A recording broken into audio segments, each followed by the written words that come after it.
चार दोस्त इकट्ठे हुए शहर में एक अर्जेंट मीटिंग के लिए। ये एक खुफिया योजना बनाने की कोशिश थी। इस मीटिंग के बाद दुनिया बदलने वाली थी, क्योंकि इस मीटिंग में ये तय होने वाला था ये सदियों से गुमनाम पड़े ट्रेन के पुराने डिब्बे का क्या किया जाए। अरे सदियां नहीं बीती, खाली 4 दिन हुए। 4 तो 4 दिन सुनने में वो मजा आएगा क्या सदियों वाला? बड़ा आया 4 दिन। देखो मुझे ना अरे फटाफट बोल बबुआ, काहे हल्का रहा है? पापा। नितिन और सूरज ठहाके मार के हंसने लगते हैं। चुप कर अखिल, सूरज फिर से तुझसे मजाक कर रहा है। मुरली खड़े खड़े इन तीनों नमूनों की ओर देखता है और जाने लगता है। उतने में ही नितिन उसे रोकता है। मुरली रुक जा, तू कहाँ चला? दिमाग तो तेरा ही लगने वाला है। शहर में जो आपदा आन पड़ी है उसका भार मुरली तुझे ही उठाना पड़ेगा। और तू कहाँ चल दिया?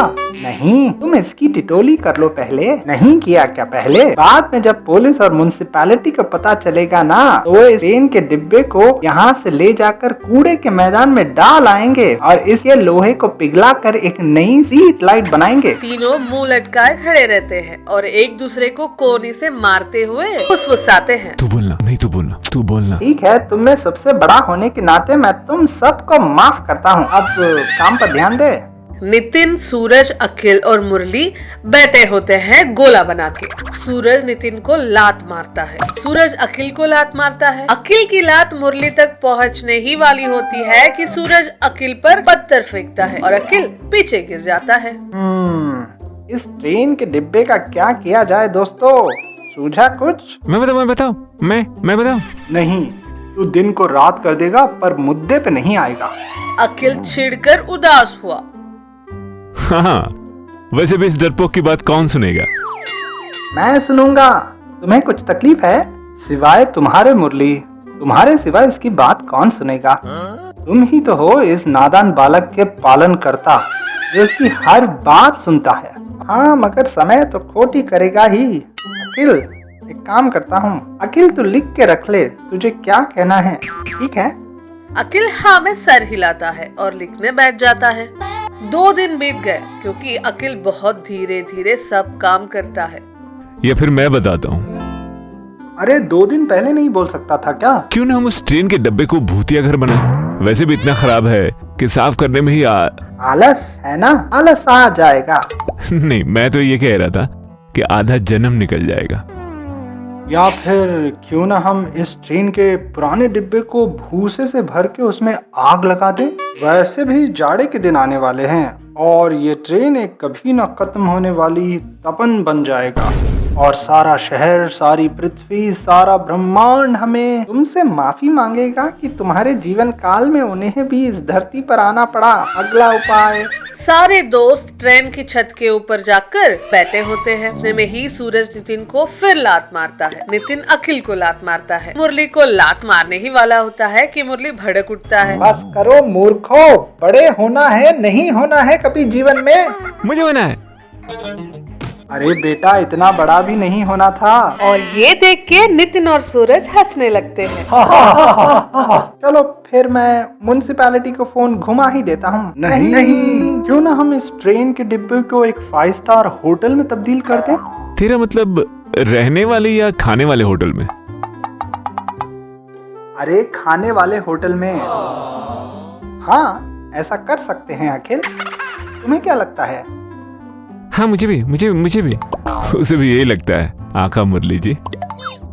सूरज हीरो की तरह घुटने पर बैठकर मुरली से पूछता है, तो फिर क्या मैं तुम्हारी हाँ समझूं? तुम्हारी तो तुम्हारे पास 70 मिनट है इस धूल से भरी ट्रेन को सोने जैसा चमका हुआ करने के लिए। और ये 70 मिनट अगर तुम दोनों ने अपने जीवन की सबसे अच्छी सफाई कर ली, तो ये 70 मिनट तुमसे खुदा भी नहीं छीन सकता, क्योंकि तुम दोनों तुम तीनों, उससे तो मुझे सबसे ऊपर वाला काम करवाना है।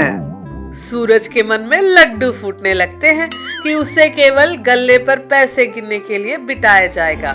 सूरज ट्रेन की छत साफ कर रहा होता है और नीचे खड़े हुए नितिन और अखिल ठहाके मारकर हंस रहे होते हैं। मुरली एक बड़ा ट्रेन के होटल का ब्लूप्रिंट तैयार करता है। बाकी तीनों सफाई करके उतरे ही होते हैं। अब तुम तीनों देखो मेरा जादू। मुरली उस ब्लूप्रिंट को ट्रेन की तरफ फेंकता है और ट्रेन एक चमकता हुआ 5 स्टार होटल बन जाती है। खूब सारे लोग आते हैं उसमें खाना खाने और धूमधाम से उस होटल की शुरुआत होती है। खाना कौन बना रहा है? अखिल। मुरली और बाकी दोनों ट्रेन के किचन की ओर भागती है।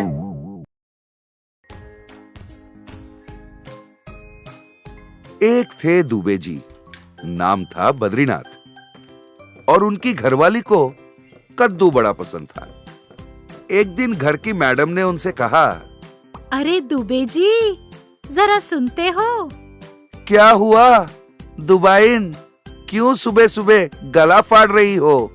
मैं क्या कह रही थी? हाँ, मैं समझ गया। थैंक यू जी। दुबे जी कद्दू के खेत पर जा पहुंचे। वहां पर कोई नहीं था। दुबे जी ने मन में सोचा, यहाँ तो कोई है ही नहीं, हम कद्दू किससे लेंगे भला? खेत का मालिक नहीं है ना सही, खेत से ही पूछ लेते हैं। खेत, ओ खेत। अरे खेत ने तो कुछ बोला नहीं। अरे क्या हुआ? खेत ने तो कुछ बोला नहीं। ये महाशय खुद खेत में उतर के बोले, क्या है, क्या चाहिए? कद्दू लेनी है, 1-2। अरे हमारे घरवाली को कद्दू का बड़ा शौक है। ओहो, ले लो ना भाई, 1-2 क्यों, 2-4 ही ले लो। दुबे जी कद्दू लेकर घर पहुंच गए और दुबाइन ने कद्दू का हलवा बनाया, फिर खूब खाया। इस तरह दुबे जी रोज खेत में जाते और 2-4 कद्दू ले आते। खेत में कद्दू कम होने लगे। ये देखकर खेत के मालिक ने एक गबरू पहलवान को खेत का चौकीदारी करने लगा दिया। एक शाम जब दुबे जी खेत में कद्दू लेने पहुंचे, गबरू चौकीदार एक पेड़ के पीछे छुप गया। खेत, ओ खेत, ठीक है, जितने चाहिए ले लो दुबे जी। क्यों दुबे जी, ज्यादा लगी तो नहीं? क्यों मारा? बावड़ी ने बोला। अरे किससे पूछकर रोज कद्दू लेके जाते हो दुबे जी? खेत से। और किससे? बावड़ी बहन, ओ बावड़ी बहन। क्या कहते हो भैया? दुबे जी को डुबकियां खिला दे, 1-2।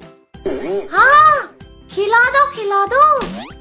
तब दुबे जी गिड़गिड़ा कर बोले, भैया मुझे जाने दो, फिर से कभी चोरी नहीं करूंगा, इस खेत की तरफ फिर नहीं आऊंगा। अरे बाप रे, कितना जोर का मारा। अब आई ना अकल ठिकाने दुबे जी। इस कहानी से हमें ये सीख मिलती है कि चोरी करना बुरी बात है। से एक पुराना मास्क लेकर आती है। उस मास्क पर काफी जंग भी लगा हुआ था। उसे देखकर विमला बोली, ये क्या सासू माँ, इस मास्क पर तो जंग लगा है, जैसे लोहे पे जंग लगता है। ये कौन सा मास्क है? उसने कहा। तब सास बोली, ये मैजिकल मास्क है, इसे पहनोगी तो किसी भी तरह का वायरस तेरा कुछ नहीं बिगाड़ पाएगा। अच्छा, लेकिन इस पर ये जंग क्यों लगा हुआ है सासू माँ? अच्छा वो